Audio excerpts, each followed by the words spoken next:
position is I'm a Senior Vice President at JP Morgan Chase Bank, and I'm in charge of the commercial bank here in El Paso, which includes Midland, Odessa, West, and all of the state of New Mexico.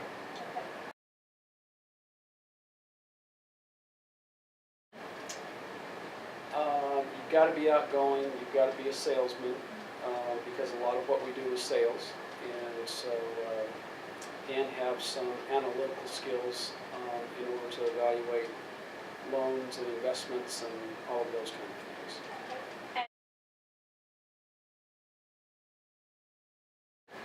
You definitely have to have a business degree and either finance or accounting, and then if you have some marketing, I think that's important as well because of the sales side.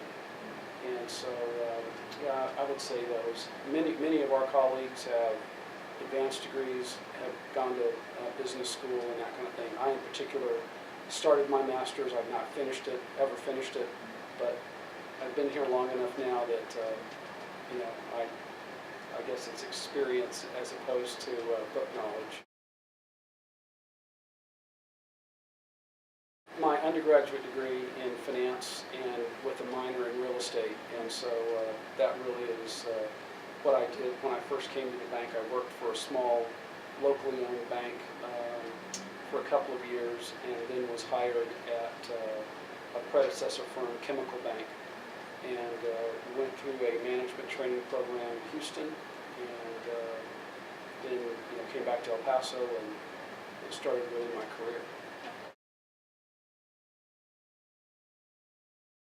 I thought originally that I wanted to go into sports medicine, and I thought I was going to be the next, sports medicine guy for the Dallas Cowboys. That was kind of my dream coming out of high school, but I hated organic chemistry, and so one semester of organic chemistry convinced me that maybe being a sports medicine guy isn't for me, and several of my family members were in the banking business, and so I thought let's see what this is all about. So I started taking some business courses, enjoyed them, did well in them, and so the rest is history.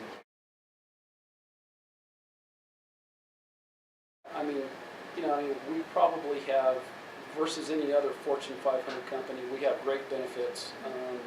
I wouldn't say that they're, any different than any other Fortune 500 company.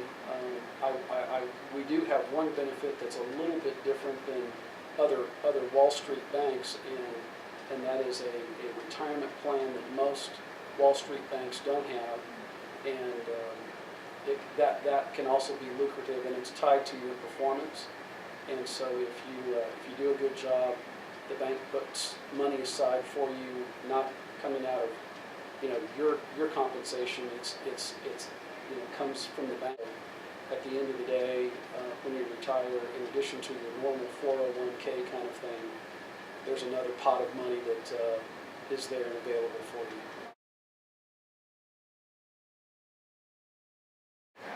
I think I pretty much I really have enjoyed it. My wife often tells me that I'm really sick because I really look forward to coming to work every day.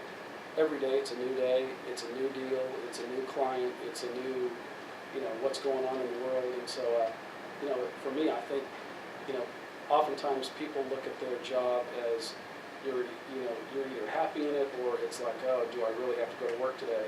And, for me, I look forward to coming to work every day, and I enjoy working with my colleagues, and so, for me, it's been a great career.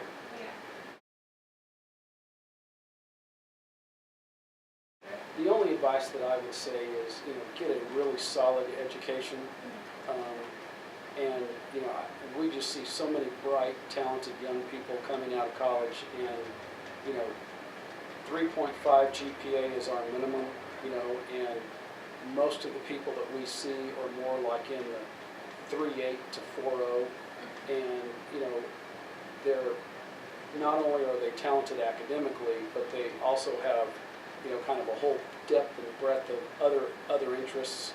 And so, I would say today, certainly more so than when I was hired, you know, I mean, you got out of school and you had good grades. And, you know, it wasn't near as competitive when I was hired as it is today, and more globally. You know, I mean, we used to look at just hiring people from the United States, and today, you know, we're looking at the best and brightest from Europe, from South America, from all over the globe. And so it's really, you know, I mean, you know, people from India and people from China, and just, you know, it just is a lot more competitive, I would say today. So study and study hard. Okay.